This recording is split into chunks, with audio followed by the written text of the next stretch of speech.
My role has been to evaluate a wide range of the projects. I started with the Council of Michigan Foundations with the Michigan Community Foundations Youth Project back in 1991, and have evaluated probably a good dozen or more of projects for CMF. And then also with Michigan Nonprofit Association, we've evaluated a number of projects of theirs as well.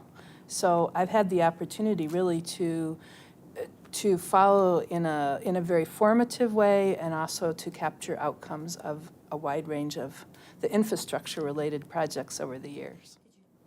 My role has been through FARA, which is Formative Evaluation Research Associates, and I've been the lead evaluator on the Michigan Community Foundation's Youth Project, on a number of spin-off grants that came about through that project.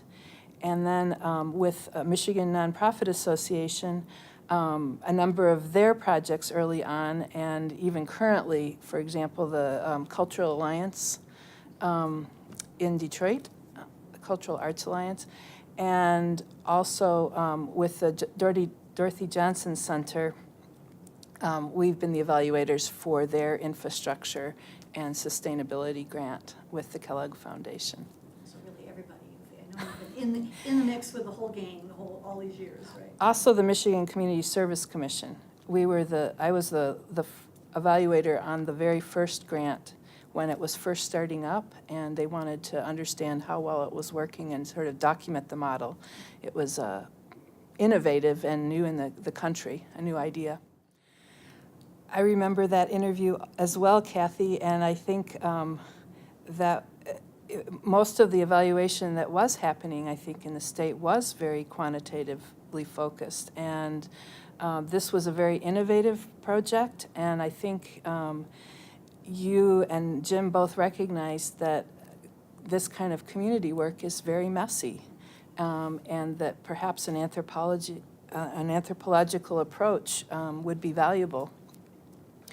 So I started off as the lead evaluator back in 1991, and I remember going to the first Summer Youth Leadership Conference, and I'd like to talk more about that a little bit later. But some of the outcomes, I've really seen the infrastructure in the state grow, both at a very local level, but also the infrastructure at the state level with the Council of Michigan Foundations being the intermediary. And there's also been spin-offs at the national and international level that I can tell you a little bit more about later. So one of the outcomes, and as I said, I've evaluated a number of the different spin-off efforts, has been to really increase the capacity, build the capacity of community foundations locally, but also of the Council of Michigan Foundations as an intermediary and as an organization that could support those local organizations. So it happened really in all sorts of different ways. When the community foundations increased their asset levels, one of the stories that I remember putting in one of my reports was a community foundation that had very few assets and was literally keeping their receipts and their documents, paper and pencil, in a shoebox.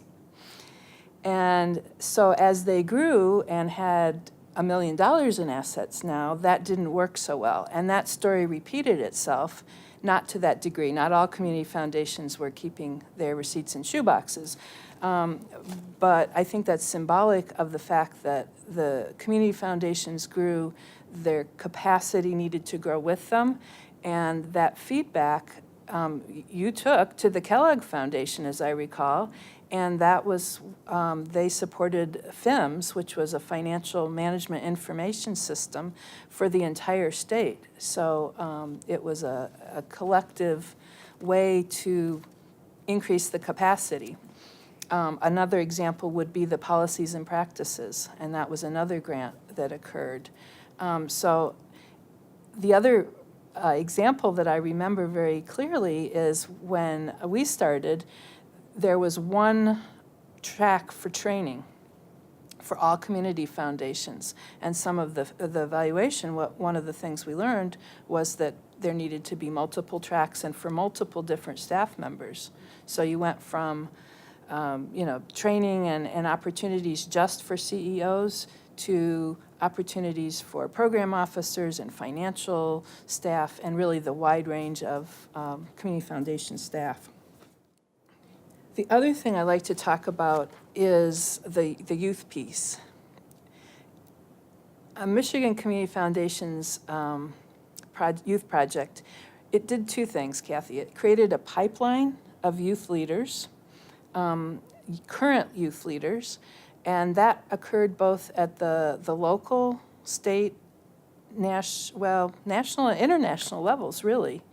There are an incredible number of young people, and one of the things that we found in our longitudinal study was that approximately 95% of the young people were giving back. They were also giving of their money, which for very young people, they were giving significant amounts. I believe the average was about $700, which for kids in their young people in their teens and early 20s is a lot of money. They were also serving on nonprofit boards. We did a longitudinal study and looked at them 10 years after they left McPhip, and there were 26% were serving on nonprofit boards and community foundation boards.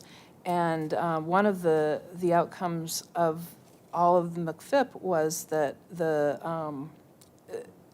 young people actually helped to change the law here in Michigan so that younger people could serve on nonprofit boards, and so they have done that.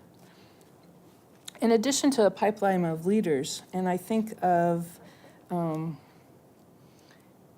I think of many people, and in fact, I think back to that initial Summer Youth Leadership Conference, because many of the people who were there became the leadership in philanthropy throughout the state. And I'm thinking of Sam Singh, I'm thinking of Jim McHale, I'm thinking of Chris Quack, who was one of the trainers and became one of the program officers that then was involved in some of the work. Carrie Pardo, who was, I believe she was 14 when she started on the Michigan Community Foundation's statewide board. And she's now the Learning to Give director, which is pretty impressive. But there have been young people who are taking leadership positions in their communities, whether it's through a community foundation. Some of young people actually started youth philanthropy initiatives in other places in the country. They wanted to continue to be involved, and they went to their community foundation and found that there were no opportunities for young people to be engaged, and so they created them. And that's been true for a number of people across the country. We're not currently following the young people. No, I think that would be an incredible opportunity. In 2003, we followed them for 10 years. Well, we followed them for a period of 10 years. The last look was in 2003. I remember the first evaluation design workshop, and we asked, and you were one of the people in the room, we asked you to think and write down, in your wildest dreams, what would success look like? And I actually found those papers a couple of years ago. I'll have to look for them again. But even in your wildest dreams, you had no ability to imagine the ripples and the effects that this initiative would have throughout the state, but also throughout the world. And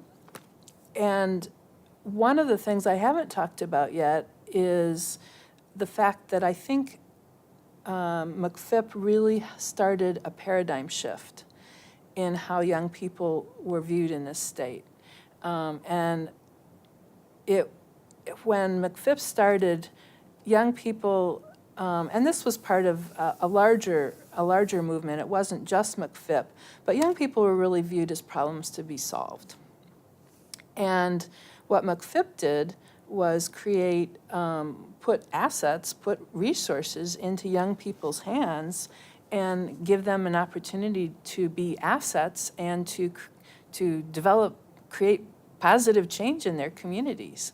And I think that is really profound. And I know that, for example, we did case studies in a number of different communities in the Upper Peninsula, in Battle Creek, in Ann Arbor, and we asked people, not just in the community foundations, but out in the community, what changes they were seeing.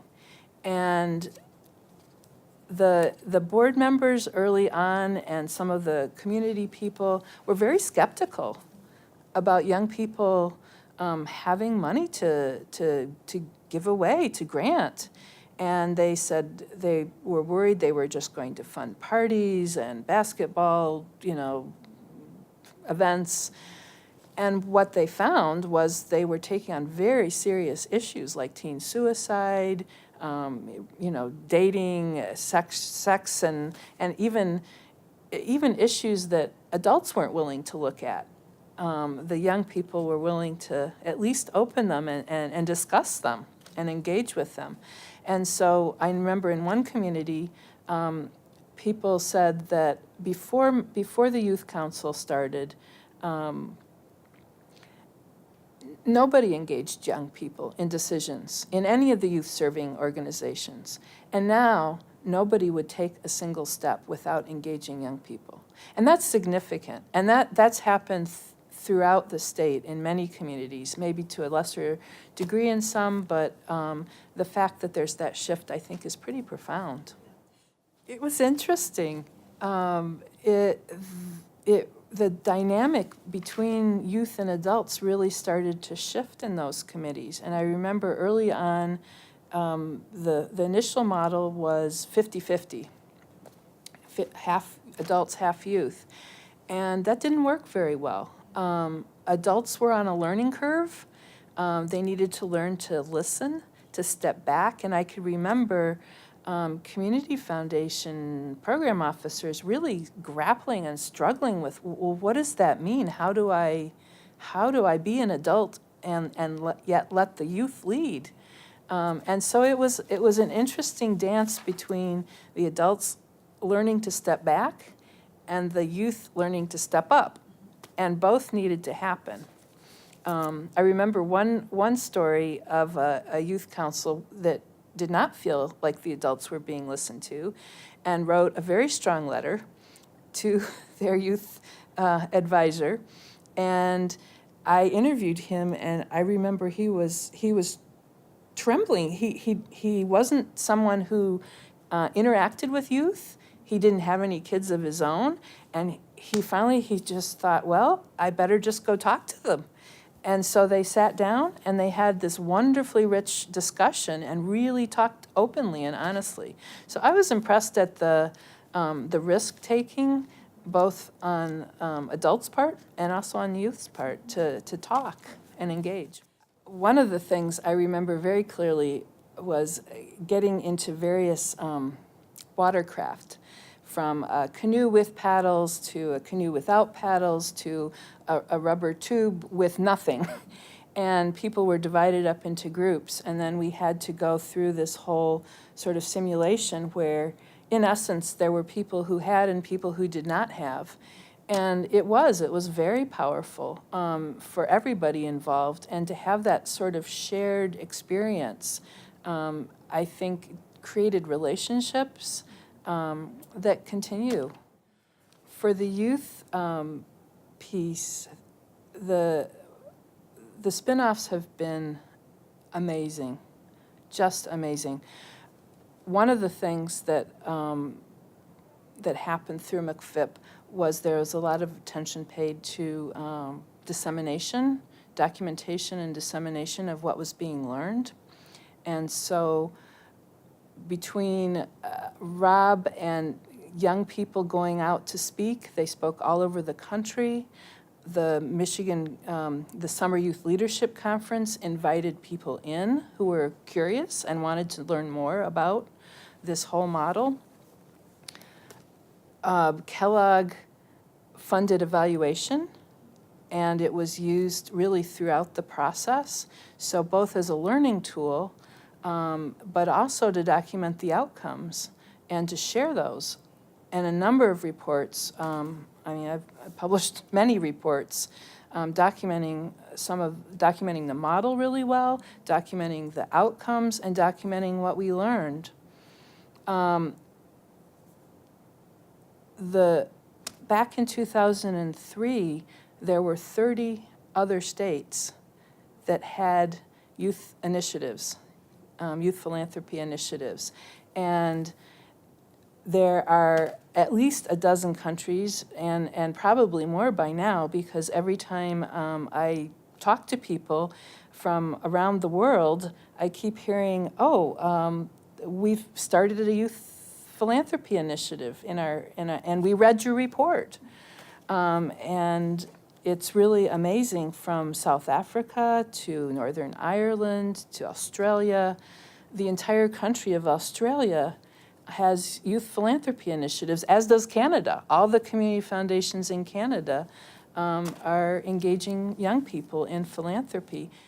I think the community foundation leadership has had a huge impact nationally and even globally, I would say, on the community foundation movement. And things like Michigan Ventures, which supported the engagement of professional advisors in community foundations, developed a whole series of materials.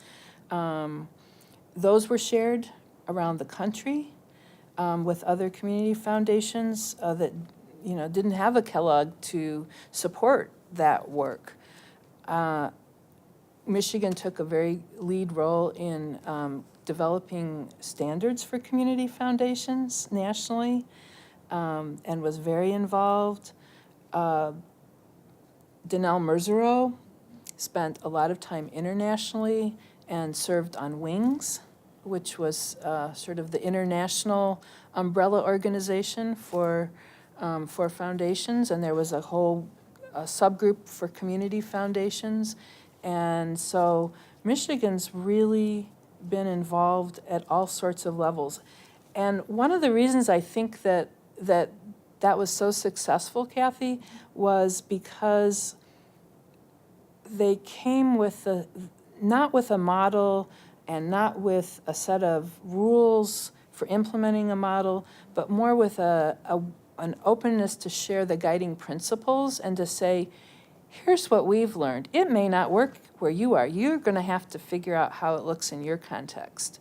But here's what we did. Here's what we learned. Some of it we did well, some of it we didn't do so well, but a real willingness to share very honestly and openly. Maybe not everything, but most of the things that we had learned. The Global Fund for Community Foundations was not a direct spinoff, but an indirect spinoff, and I was actually the evaluator for that initiative as well as WINGS. Another key project that I haven't yet mentioned is the Learning to Give, and that was a huge spinoff.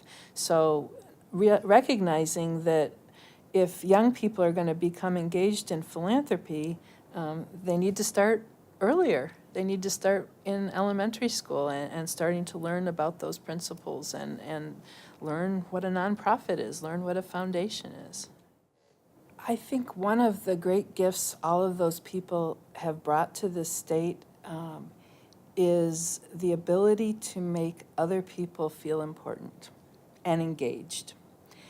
And I know this has certainly been true for me personally.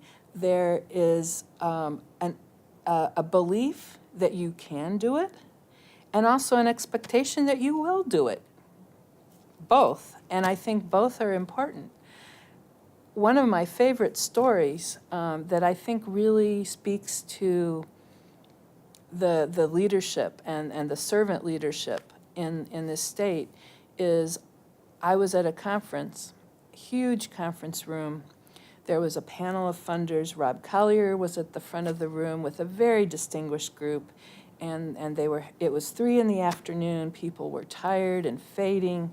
And the hotel staff brought in huge trays of freshly baked cookies in the back of the room. Well, people were too polite to get up and go to those cookies, but you could tell everybody was smelling them and wanting them. So Rob said, it's cookie time. Now, he could have asked the hotel staff to pass around the cookies, or he could have invited people to get up and get the cookies. But what he did was he walked to the back of the room, he picked up a tray, and he served every single person in that room. And I think that really speaks to the leadership and the fact that the leaders modeled rolling up their sleeves and doing the work. They spent, I remember you spending hours on the road, and Rob and Dottie and most of the leaders going to communities, sitting down with people at kitchen tables or in Dunkin' Donuts or wherever you could meet, and really talking with people and understanding their communities. And that's very different than being a positional leader and sort of coming in and telling people what to do. But there was a real spirit of engaging people in the work, and also that everybody was important. Everybody had a role to play. And I think that that was something that was very special in Michigan. I think there's a willingness to sit down and have some difficult conversations, as well as to have some fun together. I mean, you all really enjoyed each other. But I also remember you having some difficult conversations and being willing to disagree or to figure out where to go with the work. I'm thinking particularly of Michigan Cares, and which involved Council Michigan Foundations and Michigan Nonprofit Association, and then both community foundations, United Ways, and volunteer centers, as well as the funder, Kellogg. And I remember one day very clearly, we were all in a room together. Chris Quack was in the room as the funder, which was not usual. And people were talking about what they were learning in their communities. And one community was having a terrible time. And they said so. And they said to Chris, I wonder if we should even give the money back, because we just can't seem to talk to each other in our community. And I thought Chris was very insightful. She said, change takes time. Give it a little more time. Stay with it. And that community turned out to be the one community that made the biggest leap. But it took them a while because they really had to work through some issues. I think that people have been able to manage the multiple hats because of the real authenticity of the relationships. And it's true, people have moved around to different roles, and I think those relationships and that networking and that ability to see things from different angles has been a real plus. And one of the things that I think both the Council Michigan Foundations and the Michigan Nonprofit Association have done really well over the years is provide opportunities for networking and for people to share with each other, share their knowledge with each other and their frustrations, and just to share and get to know each other and get to know the work in each other's communities. And that doesn't always happen at conferences and such. I think a couple of things. One is to work across silos, which I think this state is still working towards, but has done and continues to grapple with. It's not always easy to work across silos. Another thing would be to sit down with people in the community and have a cup of coffee with them and really get to know them and talk to them. And I think a third thing would be to recognize that everybody has something to bring to the table. And I'd like to tell you a story. One of the things, and this goes to my cultural anthropologist, and the next question. I remember being at the very first McPhip CMF conference where young people were invited to come to the conference. And I remember being in a room with a circle of people. Jim McHale was leading the session. And most of the people at the conference, except for the young people, were older white men, very well dressed, very distinguished, all in suits. And Jim asked people to stand in a circle, and he started one of his, youth dancing icebreakers. And I remember the look on those men's faces. And there was this moment of hesitation and silence, because it was definitely not the culture that they were accustomed to at a CMF conference. And then I remember somebody kicking their foot forward and smiles spreading across faces and people starting to dance and enjoy themselves. And that, I think, was a turning point for this state in terms of the culture of philanthropy. And I look now, I think about philanthropy, I think about the Center for Arab American Philanthropy that did not exist back then. I think of CMF conferences. This is a good example where you have MNA and CMF combining their conferences, grant makers, grant seekers. So a bringing together of groups across different silos. And you see at the conferences, you see men, you see women, you see people of different colors, racial and ethnic backgrounds. You see young people and old people. So I think there's been a real shift. And I think to the extent that people can invite people who are not usually in at the table, that would be a piece of advice I would give. I think the shift that I just talked about from philanthropy as a exclusive kind of milieu to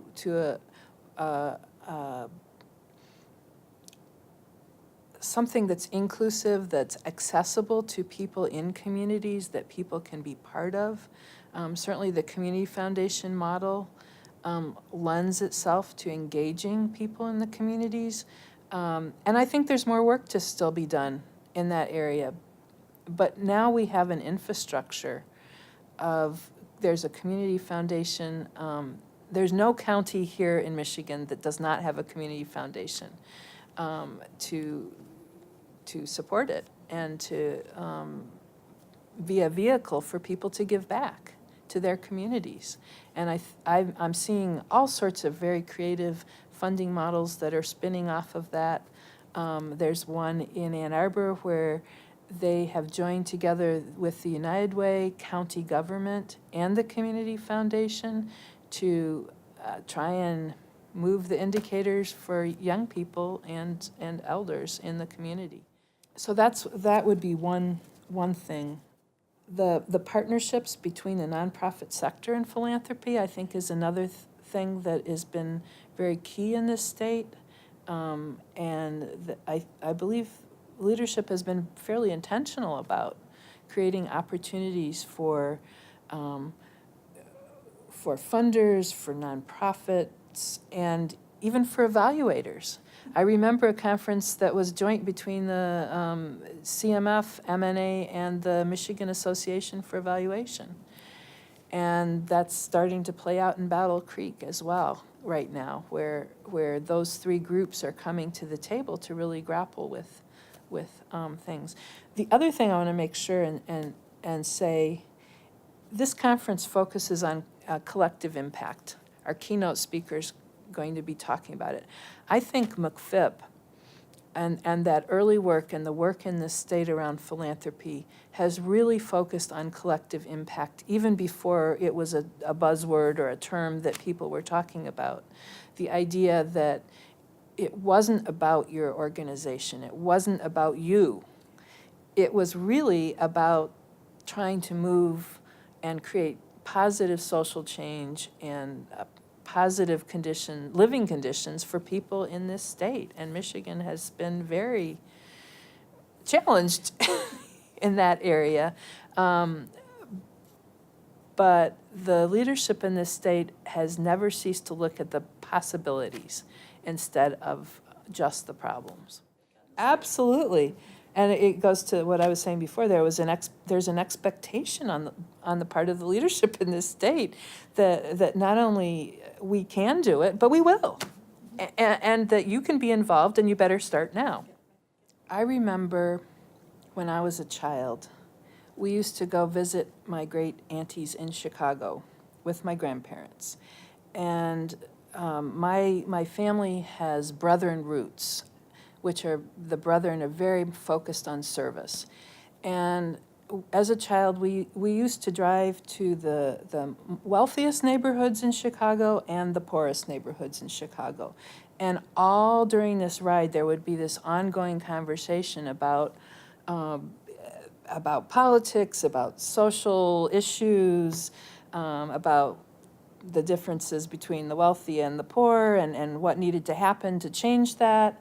And I thought everyone did that. My father worked at the World Council of Churches. We lived in Switzerland for many years, about 5 years when I was a child. So I think that has shaped my understanding of the world. I was an undergraduate in Friends World College, which is international experimental university, and you take social problems as the basis for your curriculum, and you work with nonprofits, in essence, who are, or groups, grassroots groups that are working on those issues in alternative ways, experimental ways. So I've been interested in community development for a long time. I've been interested in social change for a long time. I spent many years in Central America, both in Guatemala and in Panama, Mexico. And one of my connections, which happened a few years back, when I was 14, I was on an exchange program with, and I went to Oaxaca, to a very small, tiny town, and lived with a family. I didn't know any Spanish, and they didn't know any English. Why I'm telling you that is, many years later, I had an opportunity to go back and do a case study of the Oaxaca Community Foundation through the International Youth Foundation evaluation that Farah was doing at the time. And to be able to go back, my life just circled around, and to be able to go back and give something back professionally to a community that had given me so much as a young person, was quite something. Another connection that I didn't make until fairly recently is as a young person, I received one of the NEH youth grants, and I wrote a proposal, went through the whole process, and became a grantee. So I guess I was involved in youth philanthropy fairly early on. My background is in anthropology. I got my PhD from Columbia, and lived in New York City for many years, and then came back to Michigan, which is home. When I was in Latin America, I had thought about being a doctor, and I was interested in medicine, and actually worked with a barefoot doctors program there. And what I realized was that you could give kids all the medicine in the world, but if they were going back to the same social conditions, if their families didn't have enough land to feed them, and they didn't have the proper nutrition, that nothing was going to change. And so what I realized is that anthropology, it can, and evaluation too, applied anthropology is really a vehicle to further social change and to start addressing some of those conditions. And that spoke to me, and I realized that was what I'd been interested in all along. I started early. I brought my daughter, Catherine, when she was 3 months old, to the first Summer Youth Leadership Conference, and actually involved her in a number of McPhip events as she was growing up. We've spent time as a family volunteering. We worked on developing a children's wet meadow, and my kids were very involved as very young leaders, starting in preschool and taking on increasing responsibility as they've grown up. And I'm happy to say that my daughter is now interested in nonprofit sector, particularly in Latin American studies. She's going to be doing looking at immigration on the border this spring. Yeah. And my son is in engineering. He's just started, he's a freshman at U of M, but he's interested, I took him to Guatemala last February with an appropriate technology collaborative, and so now he's excited about not just engineering, but about using it for social good and using it, creating solutions for people who don't have access to many of the things that we have the privilege to have access to. I did not know what a community foundation was when I began this work in 1991. And now, as I drive through this state, I can tell you stories about every community I pass. I know the people, I know the history. The investment, both in terms of, I want to just say that the investment of not just money, but also knowledge and sort of social capital has created an infrastructure that's sustainable. So you have endowed resources in all the communities in Michigan, and you have youth endowed resources. So it's not just that it was an initiative, it's a sustainable initiative. And it really puts resources in the hands of young people and in the hands of community members that they didn't have before. And it creates an infrastructure for people to work together in their communities to create positive social change.